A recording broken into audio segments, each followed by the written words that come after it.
బన్నీ గారిని టార్గెట్ చేయడం వల్ల కొంచెం అంటే బన్నీ గారి స్టార్టింగ్ నుంచి కూడా బన్నీ గారిని టార్గెట్ చేయడం, ఆయన ఏం చేసినా కూడా ఆయన వాంటెడ్ అన్నట్టు అదే మాకు పోర్ట్రే అయింది.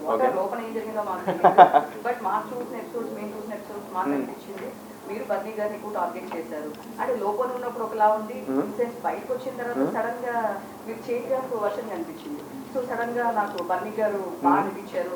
అలాంటి ఆయనతో నేను పోటీ పడితేనే నేను ఎలివేట్ అవుతాను అనుకుని చేశానేమో, ఆ స్ట్రాటజీ కూడా కాదు, ఇలాంటివన్నీ చెప్పారు. నాకు ఆ లాజిక్ అనేది అర్థం కాదు. సో ఫస్ట్లీ మీరు ఈ ఎంటైర్ గేమ్ని టూ డిఫరెంట్ వ్యూస్లో చూడాలండి. ఫస్ట్ గేమ్ ఒకటి, సెకండ్ నా పర్సనాలిటీ ఒకటి. గేమ్లో ఒక్కొక్కరిది ఒక్కొక్క స్ట్రాటజీ ఉంటుంది గేమ్ లోపల, అండ్ బయటికి వస్తే like it's completely different thing.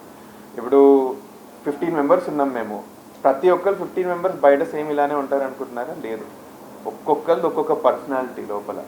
Game కోసం డిఫరెంట్ స్ట్రాటజీస్ కూడా యూజ్ చేశారు. ఇప్పుడు ఫస్ట్ మీది 3 క్వశ్చన్స్ నేను ఫస్ట్ బన్నీ గారు టార్గెటింగ్ అంటాను. ఫస్ట్లీ నాకు వేరే వాళ్ళ ఒకటి నేను అందరికీ క్లియర్లీ కూడా చెప్పేస్తాను, నేను వేరే వాళ్ళ గేమ్ లోపల ఎట్లా నడుస్తుంది అయితే నేను రివీల్ చేయను. ఎందుకంటే నేను వాళ్ళ గేమ్ని రెస్పెక్ట్ చేస్తాను ఫస్ట్లీ. ఎందుకంటే ఒకవేళ నేను లోపల ఉండి బయట వచ్చి నా గేమ్ని ఎవరైనా లీక్ చేస్తే నేను కూడా డిసప్పాయింటే అవుతాను. సో వాళ్ళు ఎలా ఆడుతున్నారు, వాళ్ళ రియల్ పిక్చర్స్ ఏంటి అన్న క్వశ్చన్స్ నేను పొలైట్లీ డాజ్ చేస్తాను. ఎందుకంటే ఐ రెస్పెక్ట్ ద ప్లేయర్స్, వాళ్ళు చాలా బాగా ఆడుతున్నారు, ఎంతో కష్టపడుతుంది, నేను చూస్తున్నాను ప్రతి ఒక్కరు కష్టపడుతున్నారు. సో ఎవరి తక్కువ చేసి మాట్లాడాలి. ఇప్పుడు మీరు బన్నీ గారు అన్నారు కాబట్టి నేను జస్ట్ చెప్తాను, బన్నీ గారితో టార్గెట్ అయితే లేదండి. First target was nowhere there. ఆ రైవలరీ అనేది చాలా ఆర్గానిక్ ఎస్టాబ్లిష్ అయిపోయింది. నేను 3rd, 4th డే అతను నన్ను ఫస్ట్ టైం టార్గెట్ చేసినప్పుడు నేను రియలైజ్ అయినా, అరే ఒక వ్యక్తి మనల్ని తెలియకుండా టార్గెట్ చేస్తున్నారు.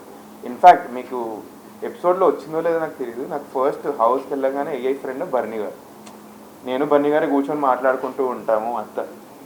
బట్ నాకు 3rd డే ఎగ్ డే రోజు అతను నన్ను కావాలని టార్గెట్ చేసినట్టు చాలా అందరికి కూడా అర్థమైపోయింది అది.